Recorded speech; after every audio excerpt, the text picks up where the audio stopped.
Siema, witam w kolejnym gameplayu z Nintendo Switch OLED. Dzisiaj taki specjalny odcinek z tej okazji, że do subskrypcji Nintendo Switch Online trafił w końcu Golden Sun. Zapowiedzieli go już chyba z rok temu i w końcu gra do nas trafiła, więc warto sprawdzić. Dali oczywiście jedynkę i dwójkę, bo to są oba tytuły ze sobą połączone.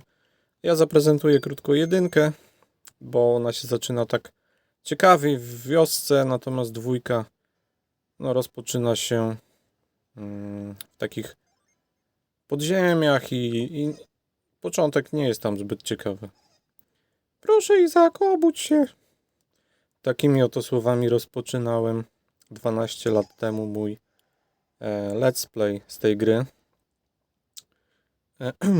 Ciekawe, czy ktoś jeszcze go pamięta. Był bardzo obciachowy, był tam taki humor niskich lotów, ale jak coś, to pod filmem będzie link w opisie, jakby ktoś chciał sprawdzić, ale ostrzegam, że jest tam dość wisielczy humor i po 2 raptem odcinkach zrezygnowałem z nagrywania tegoż let's playa, bo po prostu wstydziłem się tego.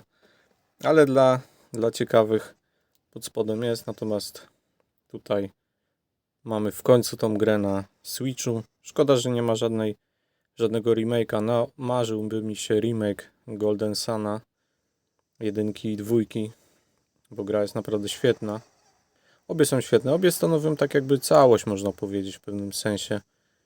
2 jest dłuższa, 1 jest trochę krótsza, ale obie są tak naprawdę świetne. Więc zaczynamy tutaj w wiosce. Na początku gry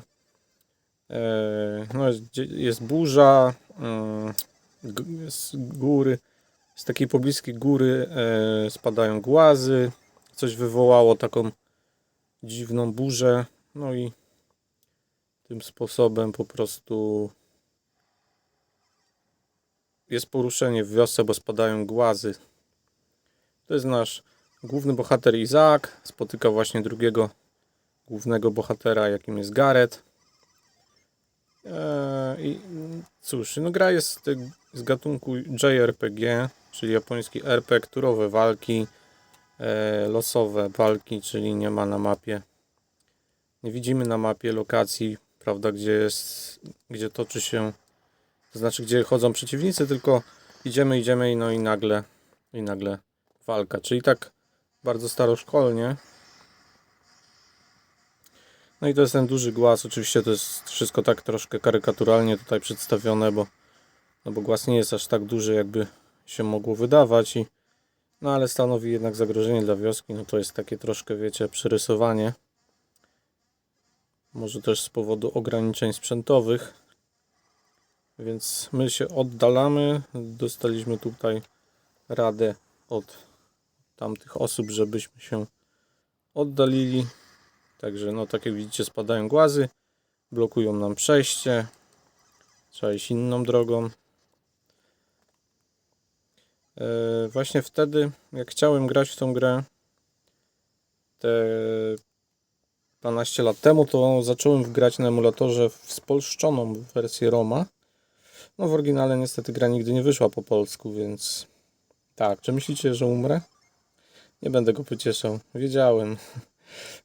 Jakbyśmy mu powiedzieli, że nie umrze, to by wstał i by sobie poszedł, ale to w sumie nie ma żadnego znaczenia tutaj dla rozgrywki. O, i mamy walkę z jakimś takim szczurkiem, więc atakujemy go po prostu i się nie zastanawiamy.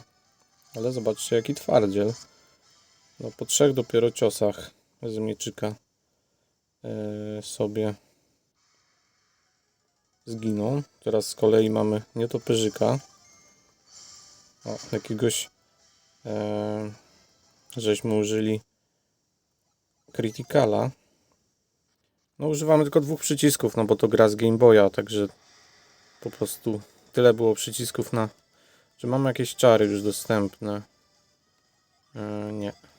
No to czyli możemy walić tylko zwykłą bronią.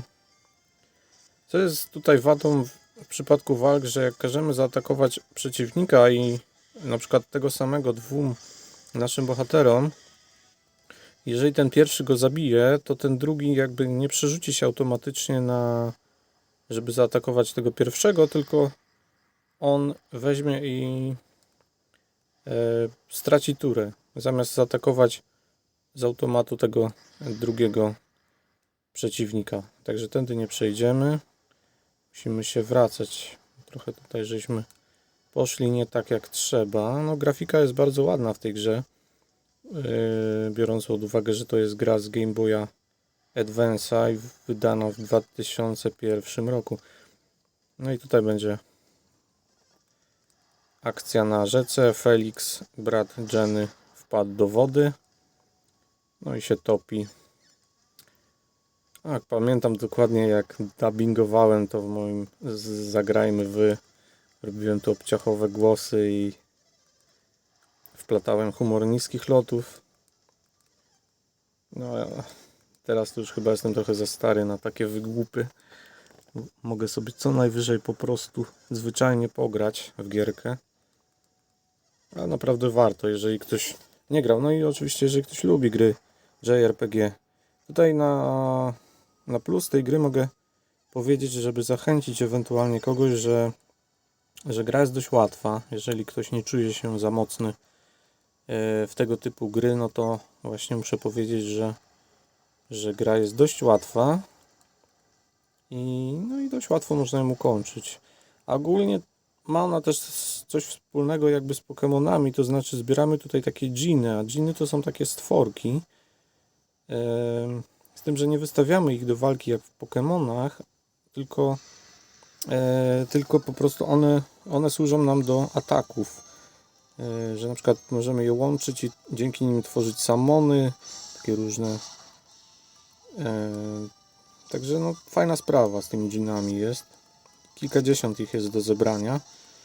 No, oczywiście, żeby mieć jakieś tam najpotężniejsze samony, to na przykład trzeba mieć 3 ogniste dżiny i 3 ziemne, tego typu różne miszmasze. Gdzie my teraz przyszliśmy, bo ja już nie pamiętam tak szczegółowo.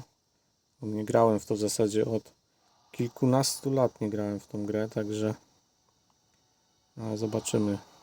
Za chwilę to będę kończył, także no tak, to pamiętam. I tutaj jest Jenna, właśnie ona też dołączy za chwilę do naszej drużyny. To będzie taka podstawowa trójka bohaterów, czyli Isaac, Gareth i Jenna, a później w trakcie gry spotkamy jeszcze więcej postaci, które będą mogły dołączyć do naszej ekipy. No sorry, że nie czytam tutaj dialogów, ale gra jest ogólnie dość mocno przegadana. Często dialogi też są o niczym. W tym wypadku są mocno powiązane z fabułą, po prostu oni szukają kogoś do pomocy, żeby tam no na początku żeby spróbować uratować Felixa, czyli brata Jenny, który to spróbujmy krzyżaczkiem grać. Chociaż trudno to nazwać krzyżakiem, bo to są 4 przyciski, więc nie jest to za wygodne do sterowania, to już lepiej gałką. Także wracamy teraz z powrotem tam w okolice tego mostu. I teraz dojdzie do dość dramatycznych zdarzeń, jak pamiętam. Sprowadziliśmy pomoc, ale możliwe, że już jest za późno. Swoją drogą Felix nie jest aż tak daleko od brzegu, jakby się mogło wydawać, chociaż wiadomo, to jest przerysowanie growe. Tak jak my to widzimy, to on tak naprawdę wyciągnąłby rękę i by dosięgnął do brzegu, no ale rzeka jest zapewne dużo szersza, tylko to jest taki minimalizm gry, no po prostu. Chociaż w tamtym moim Zagrajmy czepiałem się, no i ten głaz spadł i teraz mamy pokaz slajdów zamiast animacji. Także no patrzcie, jak zaraz wszystkich zmiażdży. No i już rozwaliło chałupę. Czyli Jenna straciła całą rodzinę w jednej chwili. A i Izaak też ojca stracił, także można powiedzieć, że jest dość dramatycznie.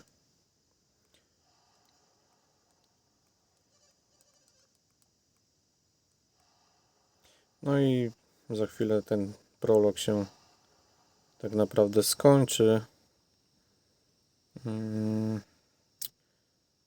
I cóż, i potem będziemy zaczynać właściwą rozgrywkę, będziemy zdobywać naszą tą moc i tak dalej. A jeszcze tu będzie taki wstęp, że dowiemy się, dlaczego właściwie ten głaz tutaj spadł. Czyli tu pojawiają się źli bad guy'e, którzy chcieli coś tam skraść w świątyni, no i sprawili właśnie to, że rozpętała się ta burza i posypały się te głazy, więc to oni stoją za wszystkim, co się wydarzyło w tej wiosce. No a nasi tutaj ziomkowie przypadkowo podsłuchali, że Izaak bardziej kawałek tam podsłuchał, więc oni teraz będą chcieli nas uciszyć, żeby nie było świadków i spuszczą nam łomot. Grafika nawet dzisiaj nie jest zła, trzeba powiedzieć. Jest pikselowata oczywiście. To nie ma znaczenia, jak ich zaatakujemy, bo nie jesteśmy w stanie nic im zrobić. Oni jednym strzałem nas obydwu rozwalą i sobie uciekną. I w zasadzie tak oto kończy się prolog w tej bardzo ciekawej grze. No a dwójka, tak jak mówię, zaczyna się w takich podziemiach.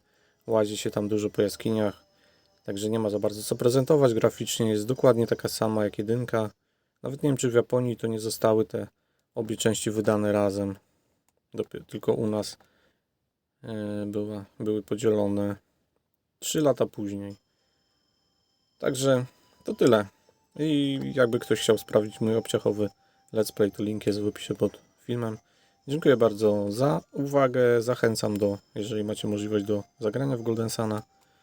No i oczywiście, marzy mi się remake tej gry, ale wątpię, żebym się go doczekał. Chociaż kto wie, już Nintendo nieraz nas zaskakiwało, tak jak ostatnio remake'iem Super Mario RPG, więc wszystko jest możliwe, zobaczymy. Także dziękuję bardzo, pozdrawiam i cześć.